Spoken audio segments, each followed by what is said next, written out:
Alright, what's up guys? Hope you guys are having a great day, man. I got a big time video right here versus another streamer in the Madden community. If you guys watch Madden on Twitch, which by the way, you guys should be watching me, man, twitch.tv/Kmac. We're matching up here though with bgfam, one of the most emotional Madden players you will ever watch. Honestly, one of my favorite streamers to watch as well. I'll leave his link in the description below if you guys want to check him out. But he's actually a club champion as well. He won the Bears Club Championship last year. We're going to be matching up with him right here in Weekend League. We're both undefeated at the time of this video. So it's actually going to be a crazy game. Very back and forth, man. Comes down to overtime. You guys are going to see a pretty wild glitch in overtime as well, man. But I hope you guys enjoy the video. We just hit 14K subscribers on YouTube, which is absolutely amazing, man. If you guys could do me a huge favor, drop me a sub if you haven't already. Try to hit 15K in January. That would be absolutely legendary, man. But if you already have, man, please leave a like and comment as well. I try to read every single comment. With that being said though, let's go ahead and jump into the highlights, and I hope you guys enjoy the video. Alright, here we go guys. We're taking on bgfam. He's running that strong close, and man, this is one of the peskiest formations to play right now. It is quickly becoming super meta in Madden 21, and that's, you know, it's probably for a lot of reasons. It's a good formation. I ran it a ton last year, especially in competitive Madden. Obviously the run game was a lot better last year, but Throne is running it as his main offense. BG's been running it for a long time. A lot of streamers are running this formation, and it's for good reason, man. BG calls it bomb close. It's got a lot of coverage beaters, a lot of cover 4 bombs, cover 2 bombs, cover 3 bombs. It is very solid. The only real downside to that strong close formation is the fact that it can be easily user rushed. That's the downside to under center in Madden 21. It's the reason I'm not under center. I actually do love under center offenses. It's just that they're not good against user rush, and 3-3-5 wide user rush is absolutely insane this year. If you guys don't know how to do it, man, I got an ebook. Check out the description below, patreon.com/kmac703. I basically break down all the defense that I run, including 3-3-5 wide, including how to user rush, how to block the user rush if you guys want to know how to block it on offense, which is super important, especially if you're running an under center offense. Also in the ebook is how to throw pick sixes to Charles Woodson. If you guys want to check that out as well, that's an exclusive to the ebook, something only I do, and I do it all the freaking time, man. As I do it right there, BG returning it to the crib, having some nice stick work into the end zone. That was a bit painful, but yeah. Going back to what I was saying about defending split close, man, I'm in that Giants defensive playbook. I love to send the crib, man. We're either sending 7 or we're making it look like we're sending 7 and we're only sending 2 or 3. The 2-man rush is surprisingly effective in Madden 21. It shouldn't be, it's not realistic, but the 2-man rush is actually incredibly effective. You can run a lot of man-to-man as well, mixing some zones with your extra linebackers that aren't manned up to anyone.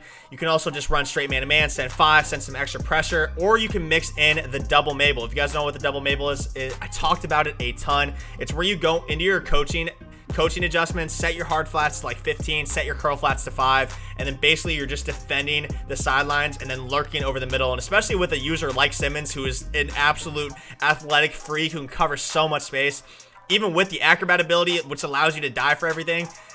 It's one of the most effective defenses in Madden 21. It's super hard to play against because of how good Simmons is, man. The dude jumps everywhere. He jumps everything over the middle, and then the coaching adjustments, the double Mabel, allows you to go ahead and just bag the sidelines. But right here, man, Nick Kwiatkowski, I don't know how to pronounce his name, but he just made one of the sickest defensive plays I've seen all year. He comes screaming off the edge. He forces the fumble, picks it up, and then adding insult to injury, he breaks the tackle from Michael Vick and air chucks his way into the end zone. Don't know how to pronounce his name, but I probably should.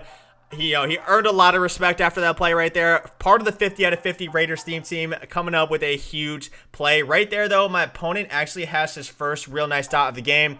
Comes up with a massive gain on a slant. That's the downside to running man coverage sometimes. Sometimes if you get caught out in a situation, if they pick up the pressure, if they have the man beating routes out there, you're going to give up, pretty big plays. That is the problem with man coverage. Man coverage super effective in Madden 21, but you can certainly bomb it if you know the right routes. But Stork, man, Ted Hendricks, that's exactly what I was talking about earlier, man.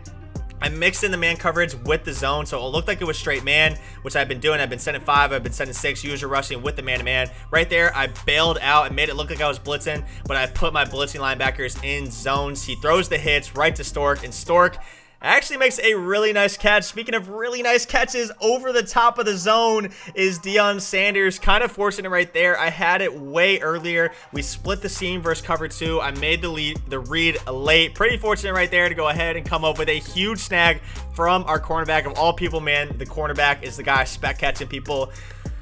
But BG plays really good defense right there, man. He's going to force us to go ahead and take 3, which is honestly really good. We did throw that pick 6. Those are the only points we've given up so far at all in the game. We're up 10 here. We get ball at half as well. We're in a really nice position as long as we don't turn the ball over, as long as we continue to play the defense we've been playing. But my opponent is sending a ton of heat. I decided to make the adjustment here. Go ahead, hit my flats, hit the stuff underneath. As my opponent is playing pretty lax coverage, he's sending the crib on almost every play, but he's just putting everyone down the sidelines. Right there, he tried a hard flat just because I had hit the hard flat the play before. We counteracted that with a slant over the middle of the field. Slants are super underutilized in Madden 21, and that's for good reason, man. Well, not for good reason. People should be using slants more often. They're really good at finding a nice little pocket between those zone depths that I was talking about earlier, man. They're also really good against the blitz. And the way they just carry the momentum, you always get really good rack animations on them. I've noticed this year that the rack animations on table routes from running backs and drags are pretty lackluster. Right there, my opponent blitzed again. The dude came in completely free. I got nervous. I pressed a random button, and his user, Isaiah Simmons, was right there waiting to pounce. We throw our second pick 6, man. I just said the only thing we cannot do is turn the ball over. We have a great offensive drive, and then we turn the ball over on another pick 6. Right there, we actually had a dot. We get instantly a gap. Kind of an unfortunate disengage, but right here, man, I had the post route open. The hard flat was playing the route underneath. I lowballed it. I should not have lowballed it. It ends up being another interception. We have played such good offense this game, barring just 3 abysmal reads, man. And sometimes it's like that. Sometimes your stat line looks like 16 for 19, and then you have just 3 picks. Sometimes it just ends like that. My opponent has no offensive points, but he's going to change that right here. We force a 4th and 1. We get contact at the line of scrimmage, and Derrick Henry, looking like he looks in real life, and bulldozing Leroy Glover to get in the end zone for my opponent's first touchdown of the game. But like I said, man, we've been neutralizing the strong close so well this game. My opponent virtually has no passing yards outside of that one big slant play he had. He scored on a running play right there at an I-form slot, and we've been playing good offense, man. We've been moving the ball. We just got to take care of it. And right here on 4th and 3, man, do we do that? Oh my God, what an absolute dot. Threading the needle right before he gets to the DB, just waiting for him. We had nothing really else open. He was getting some pressure. We force a pass. It was open. It was an absolute dot for a huge conversion. If we didn't get that, the game was possibly over. We would have been in a terrible position at the very best. But right there, man, taking the top off on a deep corner route. He blitzed. He abandoned that entire side of the field with pretty much no zones other than a hard flat. We take the top off with Janu to gain a 3-point lead. And oh my God, I make my first really bad mistake on defense all game. We had a deep zone right there, but he ran by him. My opponent's going to go ahead, basically just run the ball here and just take his 3. He didn't really try to force anything here. He didn't make the mistakes I've been making all game, throwing picks. He just basically ran the ball, said, you know what, I'm going to take 3. I'm going to go to overtime, which I was honestly kind of confused about. I was pretty surprised. He did have a timeout. I would have liked to see him just take 1 or 2 shots towards the end zone, especially considering I feel like I've dominated this game to this point. You know, he's had 2 really nice lurks and then a nice CPU pick as well. But we have like 400 yards of offense. He only has like 100 something. And yeah, he's just been bad. He hasn't been able to move. We've been moving the ball pretty well. Like I said, maybe he just thinks he can force another turnover. Right here, though, on 3rd and 10, he's going to have an opportunity to do just that as Jerry Rice comes up and in short. We're going to go ahead, quick snap inside zone with Alvin Kamara. Kind of a risky play call with that many people at the line of scrimmage. That was my first run play pretty much of the game.